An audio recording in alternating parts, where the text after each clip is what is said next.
Okay. Welcome to Kung Fu Havoc number 2 and Instagram live. Alright, so we're going to try this again with commas at night. So the whole point of the first video, which would have been a whole lot better had the dog not been barking, was to teach you guys about bugs flying in your mouth while talking at night. No, it's to teach you guys about using these impractical weapons in combat and what not to do. That is what you don't do. You will never in your life whirl karmas. Now, if you had tonfas, if you watched the other video, they're the police batons with the humps on them. So you can use them to whirl out and whirl out. These are not tonfas, so you will not do that. These are practice kama, so you can use them, but because you're supposed to represent the blade, you're not supposed to ever grab your bladed weapon by the blade. Under no circumstances would you ever do that with tonfas, with kama. You will do that with tonfas because that's what they're made for, but as far as the kamas, no dice. You will never do this in combat. Even if they have the holes drilled in them with the straps, you may do it this way, but maybe that way. But you never want to turn the weapon in towards you, because even a practice weapon can be a dangerous weapon. So, let's begin with your blocks. Let's see if I can get it right this time. High, medium, medium, low, high, low, high, medium, medium and high, or medium and low rather, and then high, low. Now, the important thing you need to understand about kamas is that these things are mini hatchets. That's basically what they are. They're just basically hatchets. For those who speak Native American, it's a damn tomahawk, just from China or Japan.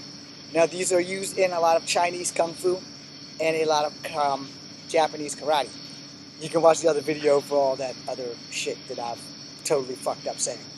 Anyway, so when you're fighting these things, you're going to use kung fu in specifically Wing Chun or Wushu. Your dominant hand's going to be forward, because it's just like when you're doing that exercise where it's really short and swift. It teaches you your preciseness. So if you're going to do it with Wing Chun, Wushu, Kung Fu, you're going to have your dominant side forward. Boom. Boom. Alright? It's impractical. It's probably not logical, but neither's bugs flying in your mouth while filming. But anyway, you're going to do what style you were taught to do. So we did crane and snake basically. So we're here. So this is not just a block, but it's also a strike. This is the block and this is the strike. And on the other side, this is the block and this is the strike. So if you're having multiple enemies, you need to be multiply quick. So if you're blocking and striking then striking again, blocking, striking, and striking again, you need to be aware of that. 9 times out of 10, you're not going to have two people coming at you while you have kamas. 9 times out of 10, in real life, you're not even going to have kamas. But for this video purposes, we have kamas. Practice kamas, made out of wood. My real ones are in there. They are not usable at all. So when you're going to train with them. So that's your strike, but it's also a block. That's your strike, but it's also a block. And the reason that is because it's a strike high, but it pushes off if someone's coming in. So if they have a bow staff, this is not a bow staff, they have a bow, and they're coming like this. So your strike takes out the top of the bow, but a bow is flimsy, so they can come back. So you're pushing off. Boom, and you're sliding over. Got that? Again, you're not really a trained martial artist. You're probably not going to pull that off. But you have a kama, which means this is a blade. So you're going to chop the bow staff and come back around. Alright? So there's your Z motion. Boom, boom. Technically it's an S. But if you want to make it a Z motion, it would look more like this. Boom, boom, boom. So that means you just slice them head, shoulders, and knees. Alright? I'm short. So that's why it's head, shoulders, and knees. For you tall people, it would probably be head, shoulders, and legs. Which is also practical. Unless they're fighting someone short like me. So they're doing this Z motion. Block, block, you know, I'm trying to get the hell away from there, so you definitely want to step back when you block. You know, you don't want to lose an arm or a leg. You don't want to lose your life either, so you want to be ready for all that shit. Now, you got your fast strikes. You know, you got your side strikes to both sides, or both to one side rather, and that side. Now, the reason that you have to be able to counter, a kama is just like butterfly saber, so you have to be very proficient with both hands. No. It also pays to be very proficient with both feet. So let's say you do Ghostman training, which is what Americans call shadow boxing. You know, so boom, boom, boom, boom, boom, boom, boom. So those are simple attacks. You know, it's more than likely you're not going to do this sequence, but we're going to do it because it's my favorite. So strike, strike, strike, strike, strike, strike. Alright, it's more than likely you're never going to get the chance to do that. Except for in the movies, because that's when it's going to look cool. So it's more than likely we're going to play safe. Alright? So block, strike, front kick, block, strike, side kick. You want to keep it really simple because you don't want to lose your limbs. It also depends on what your opponent is fighting you with. If you're both fighting with kamas, it's going to be a fun fight. If he has a bow staff, he has range. So you're going to have to be able to counteract that range with 1, 2, then a kick. But if he blocks that kick, you still have to be able to counter it right back. Hopefully I'm making sense to y'all. Hopefully you guys actually can see this shit. So, guys on this side, and I'm going to do more of a Wing Chun type. So, we strike, boom, boom. Alright, so I block and I strike. Alright, so try this side, block, strike. Now from the front, block, strike, block, strike. So, Wing Chun, block, strike. Traditional, block, strike. Alright? Now, another block and strike, block, strike, block, strike. Now, 9 times out of 10, if you have weapons in your hand, you're probably not going to use much foot action. But in the event that you get in close where you get to use foot action, block, strike, kick, block, strike, kick, then change your shit up. You know, kick, strike, strike, block. You know, you'll figure out what your combination is with your weapons of choice when you have the weapon in hand. When you're training, what feels good to you will be what you will do. However, it also will become second nature. Now you see how I just did that transition? We'll do it again. So strike, strike, strike, strike, strike. Spin it over. Now my kamas are this way. So my kamas are this way. So I'm setting you up for a kill strike or a kill strike this way. So I'm fixing to impale you either like this, or like this, or like this. You know the drill. So, kick, slice. Kick, kick, slice. Now, how do I get back? I get back that way.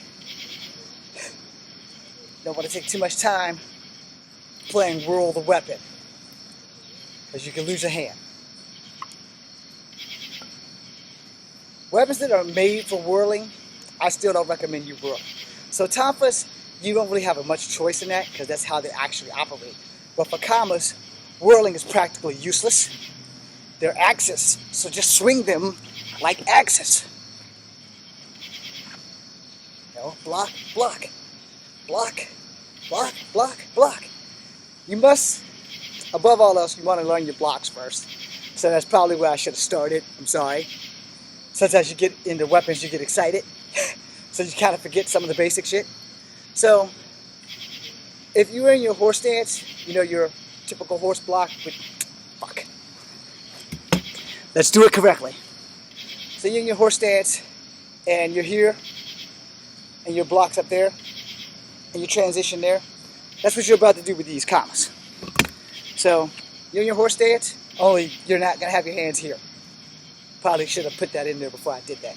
So, you're in your horse stance, you know, block, block, you know, because you're blocking an attack this way or an attack coming this way.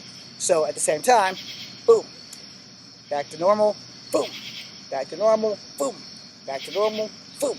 Now, depending on what martial arts you are doing, some people teach it where you leave your horse stance. So step back and you block, back in position, step back and you block.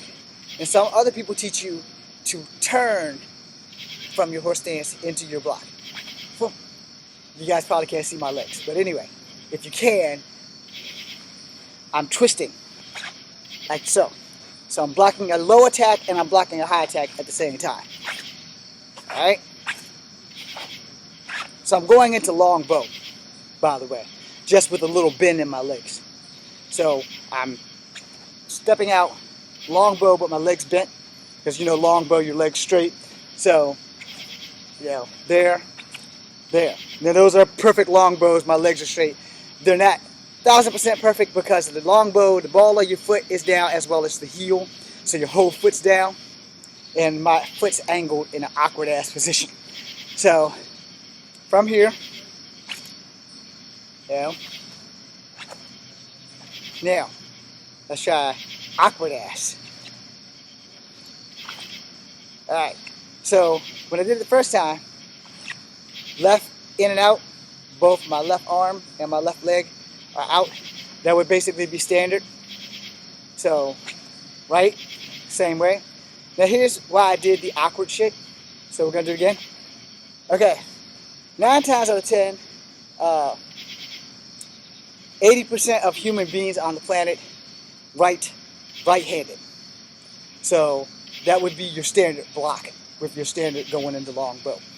But in the odd situation that you could be in, your awkward block, because they might be coming from the right, would be like that.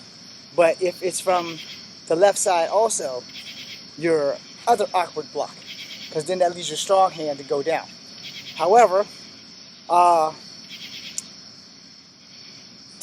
of the people are left-handed, and another 10% are even-handed. I taught myself to be even-handed, especially with martial arts, because your left hand, if it's your non-dominant hand, is the one you work on the most, because this one will compensate. Your right hand, it will automatically adapt, and there will be some kicks that your left side can do that your right side can't do. There will be some kicks that your right side can do that your left side can't do. So your awkward block, opposite leg, opposite arm, opposite leg, opposite arm, they have a purpose. All right. Now, for me, I will tell you that the purpose is basically situational. Whatever block I can get to first is the fucking block I'm gonna use. Now I know that probably just like, there's a lot of martial artists who just said, what? Okay, let's keep that shit real. If the guy is on this side and this is the closest block and I can do this, it's because I'm right there. If I can do this, it's because it's right there. But if I don't get the chance to do that, the awkward block is gonna happen. And then I'm going to gut him with my non-dominant hand. Same thing with the other side. Boom, with my dominant hand. But it was an awkward block. Now here's the thing about fighting. When you're fighting, none of this shit that I'm telling you means a hill of beans. The only thing that counts is that you survive the fight. That's what counts. So if you have to do an awkward block, so fucking be it. Boom. You have your commas for a reason. So let's say awkward block, intermediate kick. So awkward block, immediate kick. Let's see if we can do that with speed now. Okay? And that kick looked offset, right? Of course it did, because of where my target would more likely be after I block. If I didn't push him off with this, he's going to be a little bit that way, and his weapon is over here. We're saying he's using the bow staff. So I blocked both the bow staff. It's in between my two center lines, which are awkwardly in position. So that kick there is the easiest kick to do versus trying to grab him and pull him and then poke him. It can be done. I don't recommend it. All right, let me show you that in slow motion. So your axe block, or X block, I like to call it the axe block, but it's an X block. You're blocking, you're trapping, you trap his weapon in between that tiny little crevice there. You're pulling him towards you, and then you're kicking. That's way too much time. Where if you just did your awkward block from here, boom, and your kick, because your kick is right there. Also depends on the size of your opponent. If your opponent's about my size, you're going to have to work, which means you've blocked him. Now you have to pull him to draw him into the kick. All right? And that would be for Kung Fu. For karate, you pull him, now you're going to shift and you're going to kick to give him power. All right? So when you're giving him a power kick. So when you block and you pull him and you shifted your weight to throw this kick, that kick is a power kick and your target is anywhere in his mid extremities or his lower extremities, whatever the hell your target can hit at the time. You're firing on all cylinders. The closest target is whatever the hell your foot hits. All right?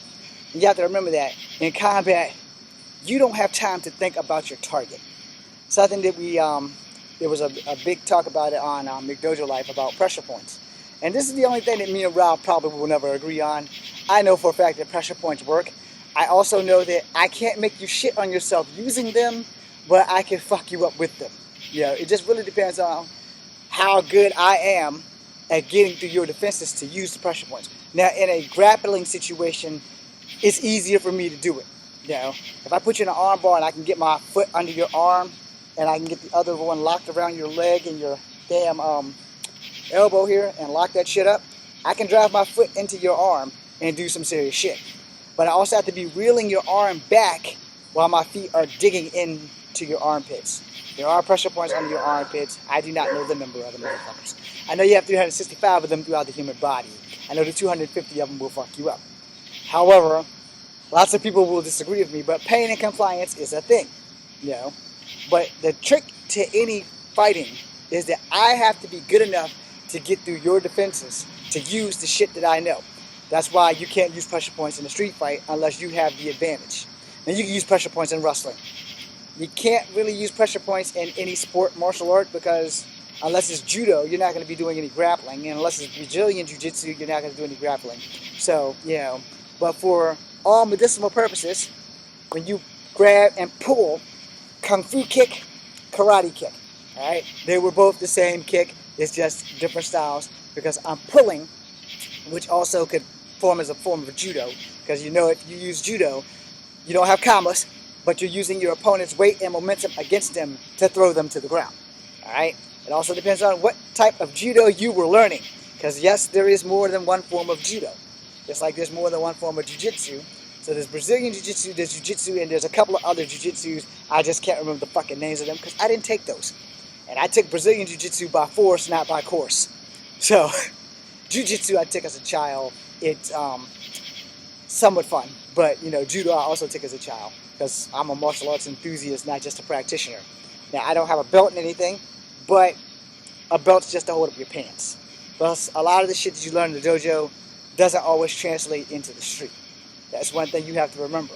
I'm a real good fighter, so bring it on. Anyway, teaching you now. So anyway, all right, so you got this block and that strike, and you work on the same way, that block and that strike. Now when you are striking, remember that your kamas are blades. So you're impaling anything these bitches touch. So if someone's not wearing a vest, you're going to dig into them when you hit them. You're going across the gut, you're going through the gut, you're going up the gut. There's only so many ways that you can use a kama. So this is the standard way, where the blade is this way. This is the unconventional way, but it can also be standard if you're going up or if you're going across. It just depends on where you get the chance to use that damn thing. Now we've worked on double kama, so now we'll work on single kama. So now single kama is kind of going to be hypocritical about the shit that I just said you can't do. But the difference maker is you only have one kama. So you need to learn how to work that sumbitch any which way you can. This, not recommended in battle, but, say you block and then you drop and you slice. All right? That can happen. But you neglected the fact that you were blocking something. So if you're blocking something and they're pushing it down, but you're only blocking with one hand, then okay. I'm sure you guys seen some shit like that in a video game, but not with a kama, more like a knife. And that video game specifically would be Resident Evil 4, where Leon dropped the knife. Yeah, totally didn't do it like that though. he actually caught the damn knife. So Leon drops the knife and catches Krauser. Okay, you can do that, but I don't recommend it. So you only have one comma. So you're blocking it, and he's stronger. If you're fast enough to, and then cut him, yeah. But you don't know how fast you are when the fight actually takes place. Until the fight actually takes place, rather. So, you know, boom, boom. All right, did you see the transition? Let's try it again. Slow. Boom. Watch carefully. Okay.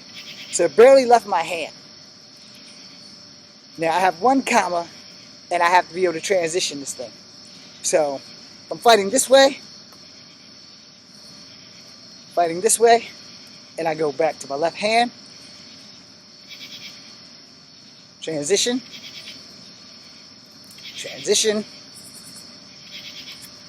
Now you see I'm keeping it pretty close so that I don't lose my hand. But also with bladed commas, there's a good chance of doing this. You don't have to worry about killing your enemy because you may kill yourself. So, now, here's where you get to have fun with single comma. Alright, so remember we did the crane and the snake and the mantis. So with single comma it's a little bit easier to actually have your animal forms in your hands. So mantis, now you can see my hands. This should probably be clenched, but for the sake of video, I wanted you to see that I have both my mantis mandibles out. So for snake, the beak is open, the hand should be closed like this, unless you're doing the Hollywood snake, you know, the one I don't know. So for snake, and for crane, you know, the beak should be closed or clenched around here. The other wing here for protection. You see, I'm trying to make sure that you guys get what I'm doing before I totally do something stupid. So, crane, snake, mantis. Alright? Now you have a comma. So now you have to switch some shit up. Because a crane does not know how to use a comma. It is a bird. A snake is a snake. It does not know how to use a comma. A mantis is an insect. It does not know how to use a comma.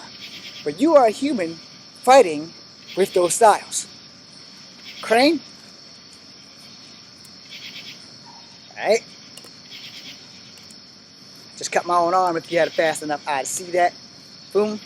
Boom. Did it again. Now you see why you don't do those kind of things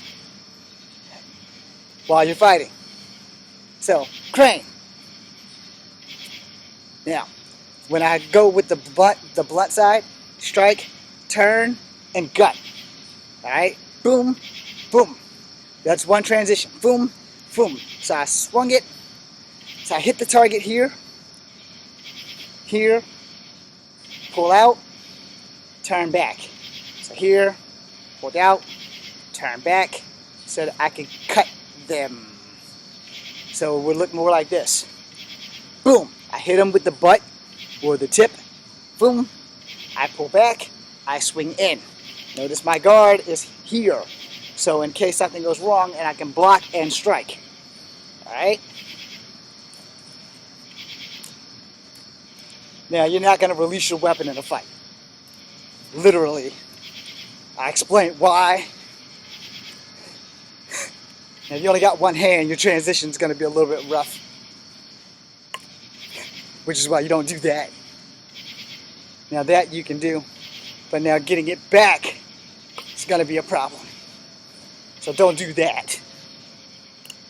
That part you don't do. This part you can do. But I also just cut my hand. See?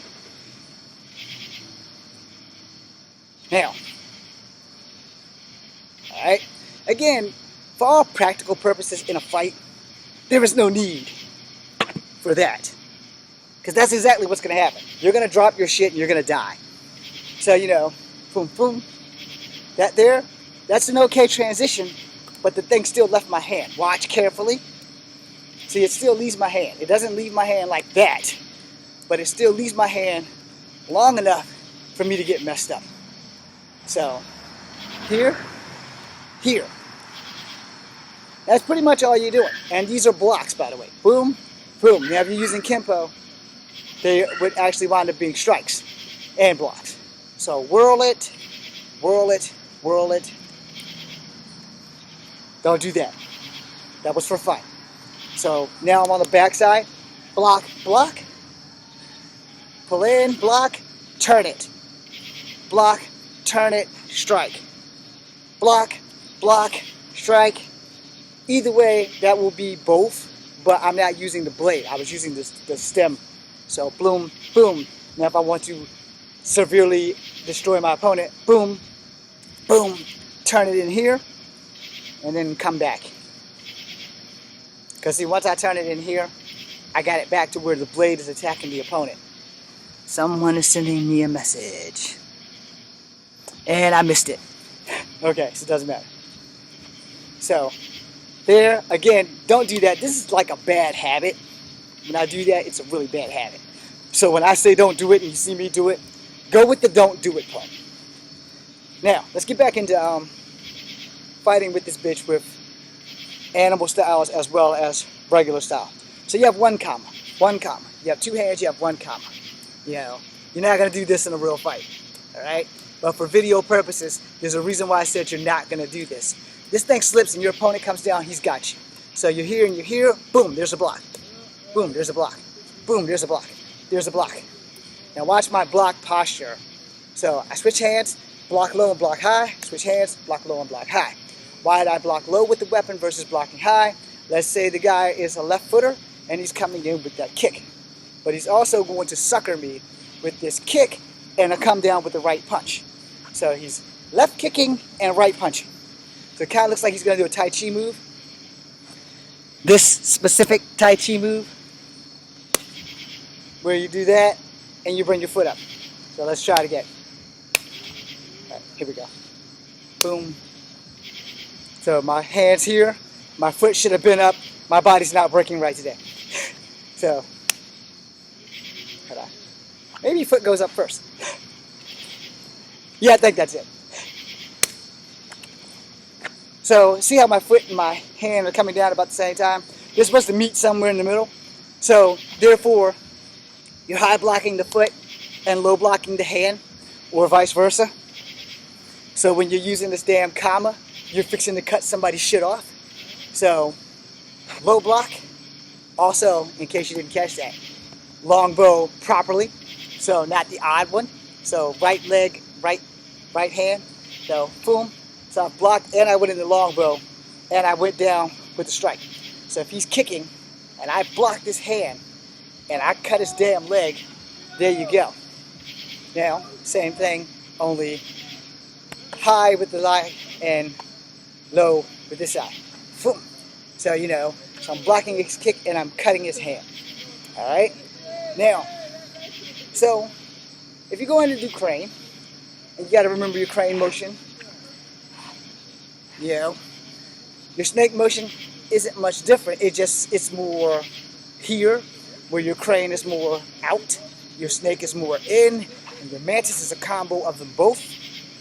And then if you're a drunk master or a drunken master enthusiast, you sway, but you have to remember you have a sharp object in your hand, so your transition has to be good. You're switching from hand to hand, you know.